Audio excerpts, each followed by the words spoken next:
इमाम मीर साहब के मुतालिक कुछ फैक्ट्स जो बहुत इंपॉर्टेंट है और आपको पता होना चाहिए, रिवायतों में आए हैं। आपके मौला कहाँ पे होते हैं, आपके मौला जो है वो उनका हेडक्वार्टर कहाँ पे होगा, ज़हूर के बाद जो है वो मौला किस तरीके से अपना पूरा प्लान और एक्शंस करेंगे, क्या क्या चीजें हैं जो कि आपको करनी चाहिए जब अपने मौला से मिले। इन सब पे बात करने जा रहे हैं, बहुत जरूरी बात इमाम मीर इस्लाम के मुतालिक, मेरे मौला साहिब जमान के मुतालिक, इन सब पे बात करने जा रहे हैं।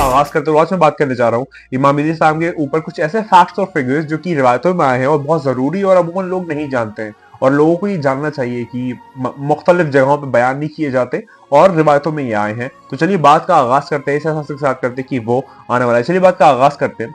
तो ये जो है वो मैं गैबत तूसी किताब से पढ़ रहा हूँ, ये जो भी रिवायतें ये गैबत तूसी में आई है, मैं एक एक करके जो है आपको सारी सुना देता हूँ। तो सबसे पहले इसके अंदर चैप्टर 8 जो है उसके अंदर कुछ खास क्वालिटीज के ऊपर बात की गई है इमाम मीर इस्लाम के मुतालिक, तो उस पर मैं थोड़ा सा आपके सामने पेश करता हूँ। पहला, इमाम मीर इस्लाम के घर के मुतालिक, मेरे मौला साहिब ज़मान के घर के मुतालिक यहाँ पर एक जुमला आता है। 5वें इमाम मोहम्मद बाक़र इस्लाम फरमाते हैं कि ये जो हमारा कायम है, इसका जो घर है वो बैतुल हम्द है। हम यहाँ पर प्रेस का घर, यानी कि जहां पर ये रहता है वो बैतुल हम्द है, ये प्रेस का घर है। और वहां पर एक लैम्प है जो कि जब से मेरे मौला का इस दुनिया में मौला का ज़हूर हुआ है, मतलब जो पहला ज़हूर हुआ है, उस वक्त से ये जो है वो इग्नाइट हो गया, जल गया है। और ये तब तक जलता रहेगा कि जब तक मेरे मौला जो है वो तलवार नहीं खींच देता। यानी मौला का जो बैतुल हम्द घर है वो इग्नाइट हो चुका है जब से मेरे मौला जो है वो इस ज़ाहिरी तौर पे इस दुनिया में ज़हूर किया है, उनका पहला ज़हूर, और दूसरा ज़हूर जो है वो होने को है, जो कि क़यामत सुग़रा भी कहलाता है। तो जब से वो पहला ज़हूर हुआ है उससे वो उस दिन से वो जो लैम्प है वो इग्नाइटेड है, और ये तब तक इग्नाइटेड रहेगा कि जब तक मेरे मौला जो है वो अपनी जुल्फ़कार जो वो खींच नहीं देते, यानी कि उनका ज़हूर नहीं हो जाता फिर से। तो ये वाला जो है वो फर्स्ट जुमला है, इमाम मोहम्मद बाक़र इस्लाम फरमाते हैं। अगर मैं आगे बात करूं, बहुत लोग पूछते हैं कि मौला का जब ज़हूर हो जाएगा तो उनका हेडक्वार्टर क्या होगा, या फिर मौला जो है उनका मेन आपके लिए दारुल हुकूमत कहाँ होगा, मौला कहाँ से चीज़ जो है वो गवर्न करेंगे। तो यहाँ पर एक जुमला आता है, इमाम जाफर सादिक इस्लाम फरमाते हैं कि मस्जिद सहला जो है वो मेरे मौला साहिब ज़मान का रेसिडेंस होगा, और वहां पर जो है इनकी फैमिली जो है वो जगह ऑक्यूपाई कर लेगी। यानी कि जो मस्जिद सहला है वो मौला का दारुल हुकूमत होगा इस रवायत के मुताबिक। यहाँ पर कुछ रवायतें मैंने मुख्तलिफ भी पढ़ी है कि कूफा के मुताबिक भी जुमला आता है कि मेरे मौला का दारुल हुकूमत जो है वो कूफा होगा, लेकिन इस किताब में इस जगह पे मैंने पढ़ा कि यहाँ पर लिखा है कि मस्जिद सहला जो है वो मेरे मौला का रेसिडेंस होगा, और वहां पर जो इनकी फैमिली जो है वो आ जाएगी। अब वो ये इसके अंदर क्या वजाहत है वो मौला बेहतर जाने। उसके बाद जो है जब मेरे मौला साहिब ज़मान से आप मुलाकात करें पहली दफा, जब ज़हूर हो जाए, उसके बाद जब आप मेरे मौला से पहली दफा मुलाकात करें तो आपको किस तरीके से उनको ग्रीट करना चाहिए, किस तरीके से सलाम पेश करना चाहिए, इस पे भी जो एक रिवायत आई है। इमाम मोहम्मद बाक़र इस्लाम फरमाते हैं कि जब तुम हमारे कायम से पहली दफा मिलो, पहली दफा मुलाकात करो, तो तुम्हें इस तरीके से जो है उनको सलाम करना चाहिए, उनके सामने अपना प्याम पेश करना चाहिए, उनको ऐसे ग्रीट करना चाहिए। कैसे?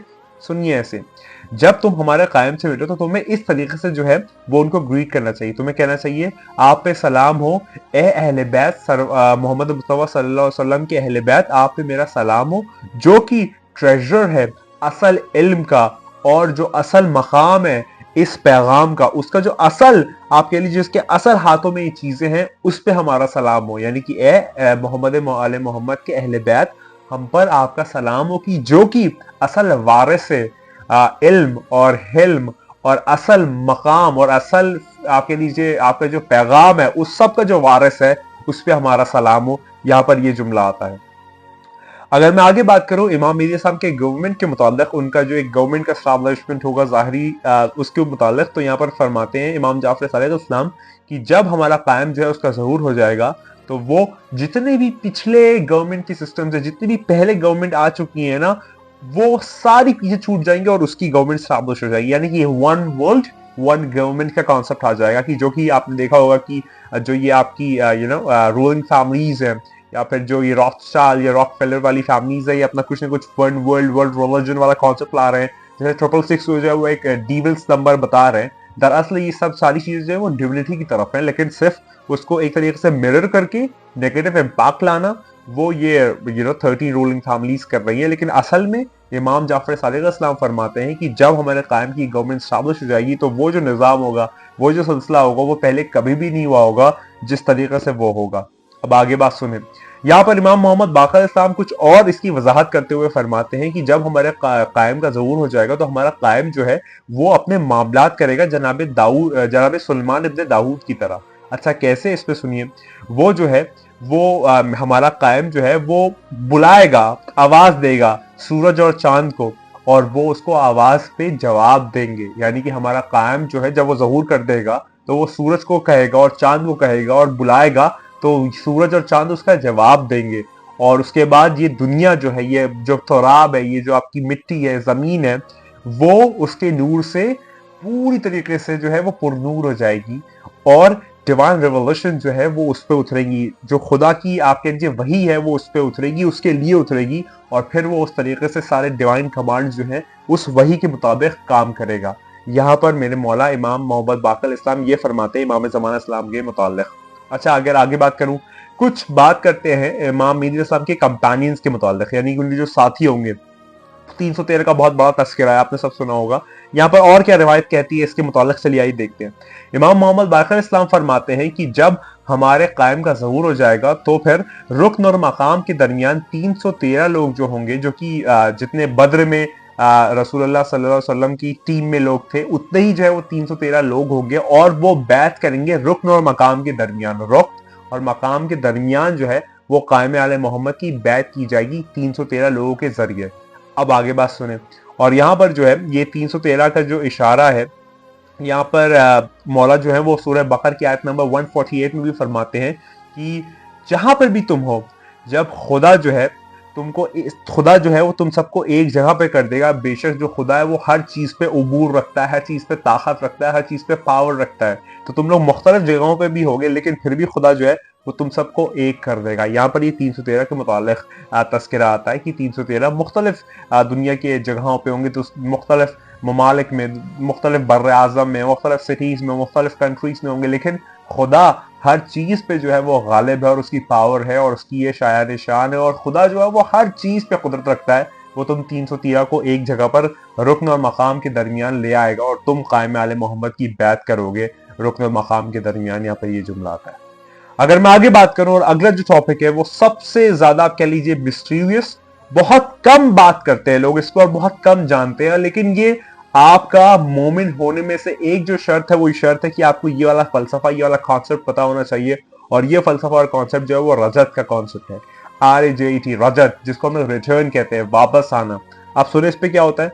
यहाँ पर बहुत मुख्तसर तौर पे यहाँ पर एक बात आई है, वो मैं आपके सामने पेश कर देता हूँ कि जब मेरे मौला साहिब ज़माना इस्लाम जो है वो अपनी इस दुनिया में जो भी उनकी ज़ाहिरी हुकूमत की मुद्दत है वो मुकम्मल हो जाएगी, तो उसके बाद तीसरे इमाम बादशाह इमाम हुसैन इस्लाम वापस आएंगे, और उसके बाद अमीरुल मोमिनीन इस्लाम वापस आएंगे।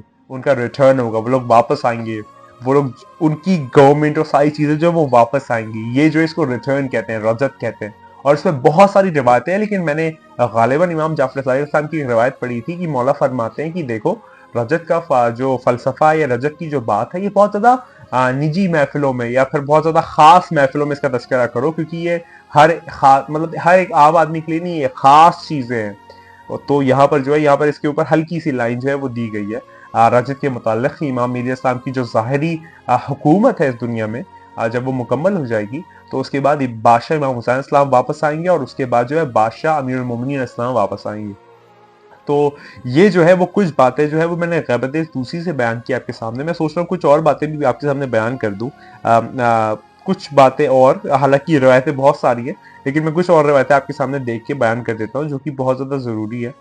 और एक चीज़ और मैं आपके सामने बयान करना चाहूँगा। तो हमने यहाँ पर देखा 5-6 पॉइंट्स देखे जो कि बहुत ज़रूरी थे और हम सबको पता होने चाहिए इमाम मेहदी इस्लाम के मुताल्लिक़, आपके मौला के मुताल्लिक़। अभी आप जो ये गम, परेशानियाँ, तकलीफ़, रंजिशें और गुर्बत, और मतलब जो आप ये अफरा तफरी देख रहे हैं ना, ये बस उसके आने के रास्ते हमवार हो रहे हैं, वो आने वाला है। तो ये बस इस तरीके से खुश हो जाएं कि वो आने वाला है जो कि ज़हरा का बेटा है, अमीरुल मोमिनीन की आखिरी उम्मीद है, खुदा का बाकी है। अब्बास जो है उसका, आप कह लीजिए उसका जुनून और वक़ार अब जो है वो जंगों में जाहिर होगा कि जब मेरे मौला साहिब इस्लाम का ज़हूर हो जाएगा, मेरे मौला गाजी अब्दुल अब्बास को उनका भी रिटर्न है इंशाल्लाह, वो भी वापस आ रहे हैं। तो ये पूरा सिलसिला होने जा रहा है और एक अलग ही समा है और एक अलग ही सिलसिला है। मैंने अब बिहार खोल लिया आपके सामने और बिहार की कुछ मैं आपको सामने रिवायतें पेश कर देता हूँ कि क्या बातें आई हैं इस मुताल्लिक। बहुत बड़ी रिवायत नहीं पेश करूंगा, छोटी ही कोई आपके सामने रिवायत पेश कर देता हूँ। तो यहाँ पर जो है एक रिवायत है कि इमाम बादशाह इमाम हसन अस्करी अलैहिस्सलाम जो कि हमारे 11वें इमाम है, उन्होंने एक संदेश भेजा जब मेरे मौला साहिब ज़मान इस्लाम का ज़हूर हुआ पहली दफ़ा उनका इस दुनिया में जब वो आए। तो अबू अम्र के नाम जो है वो यहाँ पर जो है वो एक भेजा बुलावा और फिर वो अबू अम्र जो है वो आए अबू अम्र। तो यहाँ पर जुमला आता है कि मौला ने कहा ये 10,000 पाउंड्स ब्रेड और 10,000 पाउंड्स का गोश्त लो और जाके ये लोगों में तकसीम कर दो।